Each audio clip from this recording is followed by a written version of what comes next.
Hey, what's up there, YouTubers? Adjamin Synergy coming to you guys here today with a standard deck tech. So today we're going to be taking a look at Jund Midrange, which I know a lot of you guys have been really awaiting to see because I've been talking about it on my Facebook page and stuff like that, and I've had the list for quite some time now. But for you guys that are unfamiliar with what Jund is, it's a combination of black, green, and red. And for you guys that are unfamiliar with Midrange, it's a combination of aggro and control, and then sometimes maybe some ramp elements. It just really depends on the build, but for the case of this deck, it does run just a little bit of ramping as well. So we're going to take a look at this deck. Like I said, I've had it for some time. As soon as Return to Ravnica was completely spoiled, I started building this deck, tweaking the number of lands, what I wanted to run, and ultimately this list that I have here is what I ended with, and it works extremely well, and I'm extremely pleased with it, both online and in paper Magic as well. So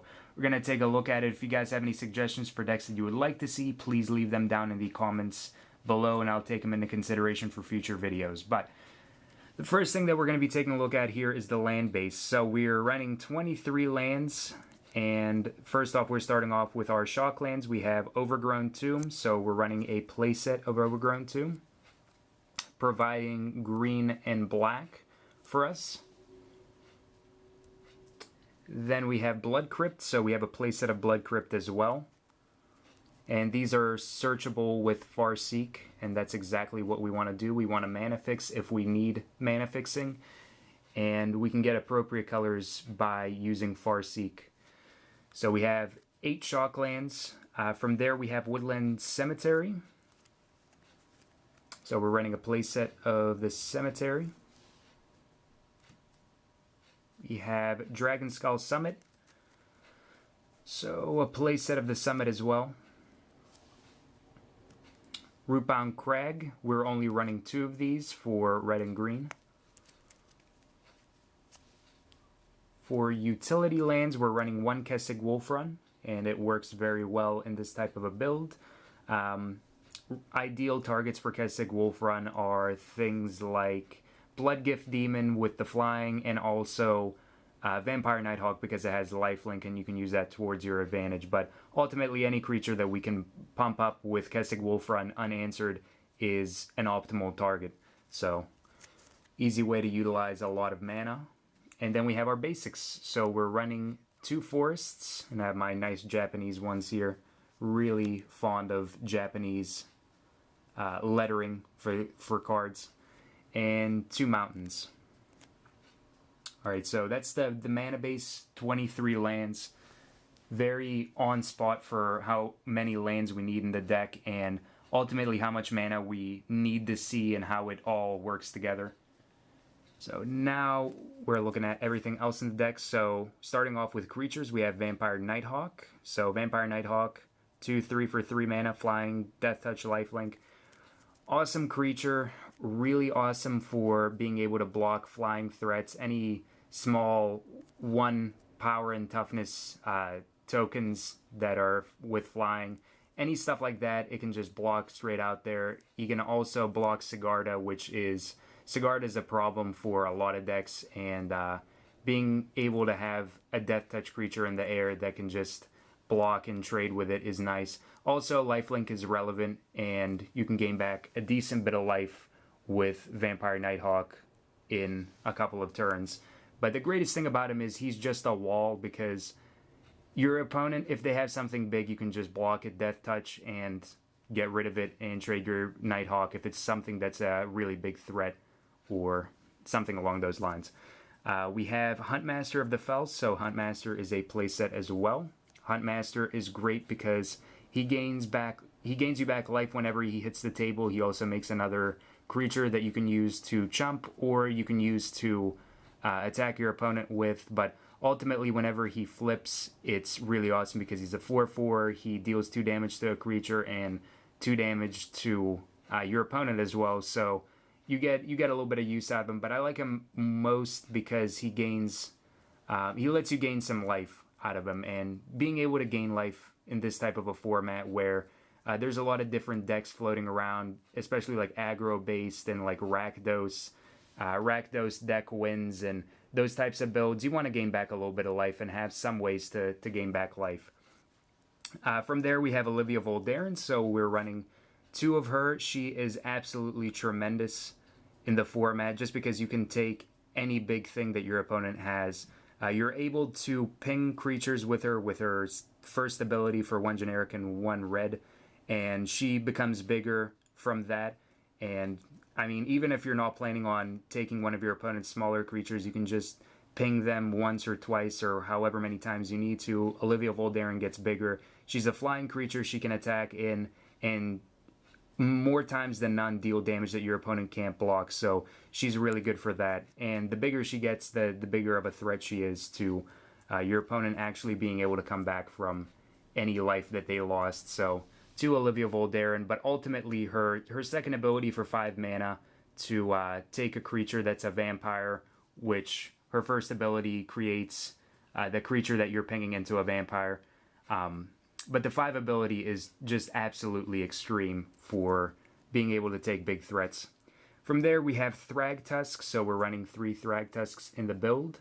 So whenever he hits the table, you gain back 5 life, and Thragtusk is one of the best green cards in the format right now. Whenever he hits the table, you gain 5 life, and whenever he leaves the battlefield, you get a 3/3. So that's a nice thing about him. If somebody's running like some kind of a shenanigan where they're trying to Worldfire or something like that, they're really not going to get anywhere if you're running Thragtusk, because he's gonna leave the battlefield. You still get your 3/3, but against a lot of other aggro builds, a lot of really quick pace type of decks, and anything that deals a lot of damage really quick, like Rakdos based decks, and like red deck wins, stuff like that, you want to have a card like Thragtusk so you can gain back a sizable amount of life really quick. So 3 Thragtusk. From there, we have Bloodgift Demon. So Bloodgift Demon is a 2 of in the build, and he is just so good for being able to draw cards. Now, I tested with Sign in Blood, also Underworld Connections as well, but it just ended up being Bloodgift Demon. He's so good. 5/4 for 5 mana, flying, and at the beginning of your upkeep, target player draws a card and loses 1 life. So the best thing about him, he's a 5/4 body for 5 mana, and he's also a Phyrexian Arena for you. So you just get raw power out of him in being able to swing in, and also you can draw cards off of him in later turns, which is really nice. So 2 Bloodgift Demons to be able to draw.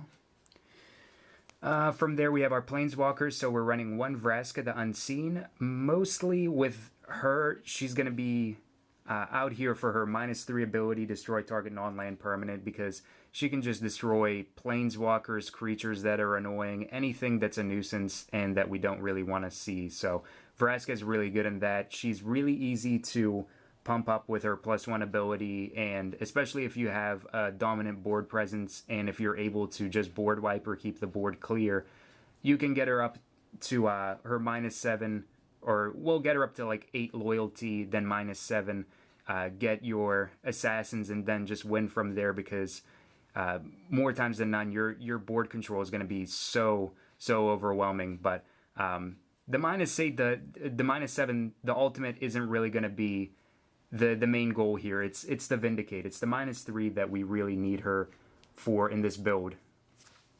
So we have 1 Vraska. We also are running Garruk Relentless. So we're running 2 of him, and the main thing with him is he produces tokens. He produces 2/2s, and he can produce a lot of them.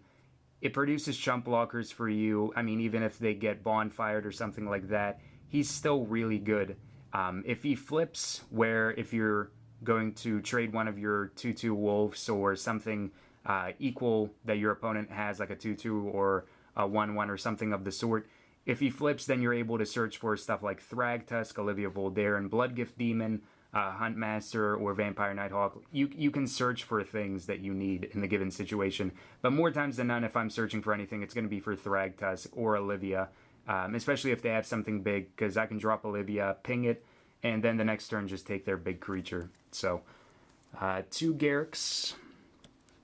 We also have Liliana of the Veil. So we're running a playset of Liliana of the Veil, and she is just so good in the format, just because of cards like Geist of Saint Draft, anything with regenerate, things of that nature. So +1 ability, forcing each player to discard a card. Most times we're just going to be discarding lands or a Farseek or something that we don't need in the given situation.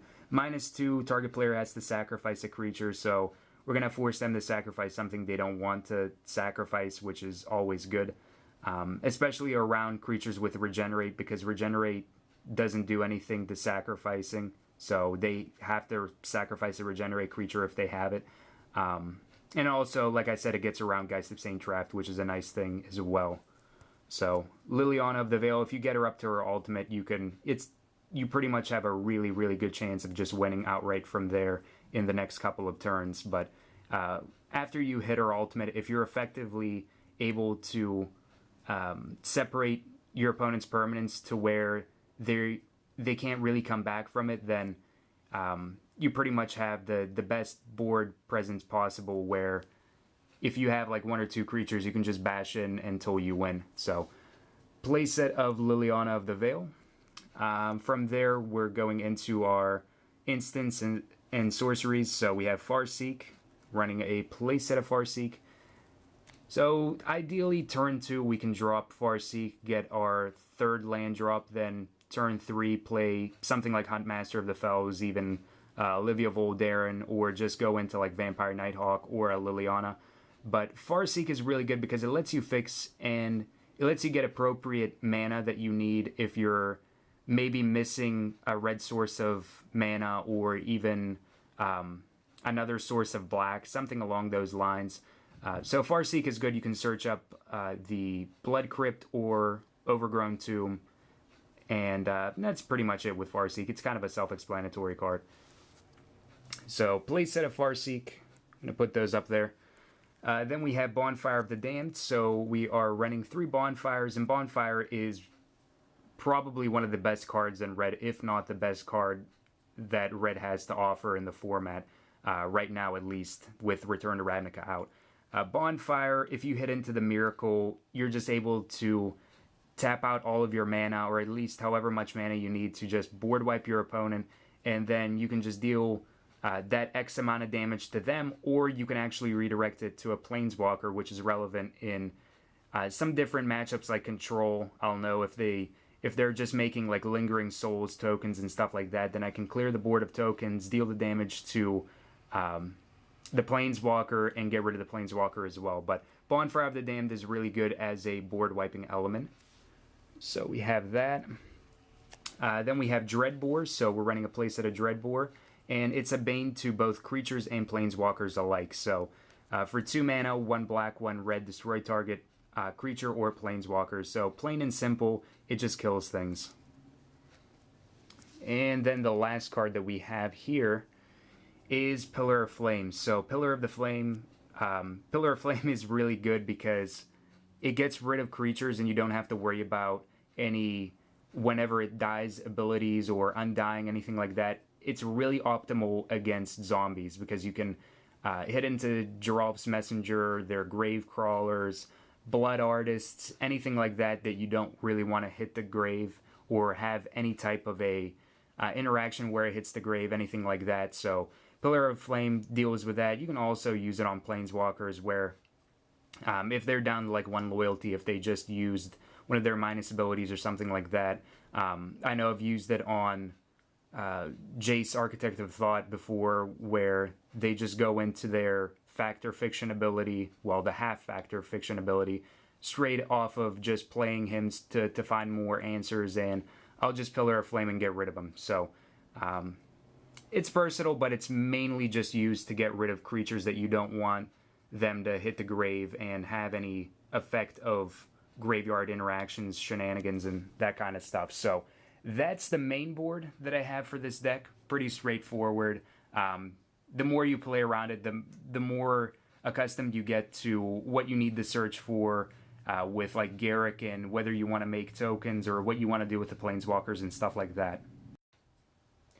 So now I want to show you guys the sideboard that I have and just talk about some little explanations of why cards are here and what I ideally want to be using some of these cards for. So the first one is Deathrite Shaman, And Deathrite Shaman, I think, is a really good tech against zombies and also fright-based decks as well, reanimator decks. So I'm running 3 Deathrite Shaman in the sideboard, and the main thing about him is his last ability, the 1 green tap exile target creature from a graveyard, you gain 2 life. So if your opponent's going to try to reanimate something with Unburial Rites, you can get rid of that creature. Or if your opponent's trying to play off of Drops Messenger, Undying, then whenever Drops Messenger hits the grave, the ability goes on the stack. You can Deathrite Shaman and get rid of them. Also, other stuff, anything like flashback abilities that your opponents may have, any stuff like that, you can just get rid of it with Deathrite Shaman. So I think it's good tech for graveyard interactions and being able to just know that you don't have any. And he also gains you back life if you're exiling creatures from graveyards, so that's also relevant as well against stuff like zombies. So from there we have Duress. So Duress is a 3 of, and this is mainly for control-based decks, anything that's running very few or no creatures whatsoever. So for 1 black, you look at your opponent's hand. You also get the advantage of knowing what they have, how many land drops. You can write down what they have and just keep track of what they're playing. And you can work from there, but the main thing is getting rid of cards like Entreat the Angels, any detention spheres that could be threatening, also planeswalkers, things of that nature. So 3 Duress. From there we have Abrupt Decay, so I have 2 Abrupt Decay in the sideboard, and this is mainly for any weenie-based decks, anything with a large amount of small creatures that you can just have another source of removal for. And it also works well against control-based decks that run like a play set of Detention Sphere, and they're relying on that to get rid of cards like Liliana or Vraska so that you don't get any use out of them. And also other stuff like Olivia, maybe even Thragtusk. If they get rid of your threats and they think that they're just kind of in the clear, Abrupt Decay can actually come back and help you with getting rid of Detention Spheres and also Oblivion Rings, anything along those lines, and also small creatures.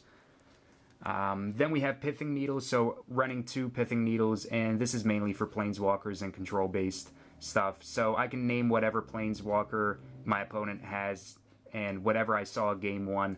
Going into game 2, whatever's a nuisance in game 2, I can name it with Pithing Needle, and they can't activate the activated abilities of that card.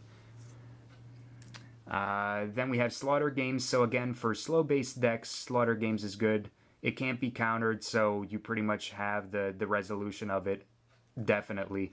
But you name something that you know is going to be a problem, Entreat the Angels, Jace, Architect of Thought, or Tameo, things of that style, and you can just get rid of all their copies of it. But the biggest thing with it is control and getting rid of Entreat the Angels, I think. Then we have Sever the Bloodline, so pretty much for token-based decks, anything with multiple copies, and they like to play around with that. Tokens, zombies as well, so that they don't hit into Undying, anything like that as well. So Sever the Bloodline, 4-cost removal, also has a flashback, which sometimes becomes relevant. And then last but not least, we have Ancient Grudge. So Ancient Grudge, more times than none, is going to be signing in against like mirror matches, anything that's running Pithing Needle to try to stop my planeswalkers, and more times than none, it's going to be coming in game 3 if it comes down to it, because they were able to stop my planeswalkers, and I know that they're using Pithing Needle against me. So Ancient Grudge is good for that, and also any other artifacts that may become annoying during game 1, I can just side it in and work around it in game 2. So that is my Jund mid-range deck. It's been working very well. I really, really love it going into this standard season of the format. So please be sure to give it a thumbs up, a favorite, and subscribe to the channel if you guys enjoyed this video and would like to see more. And until next time, guys, have a wonderful, fun-filled Magic the Gathering day.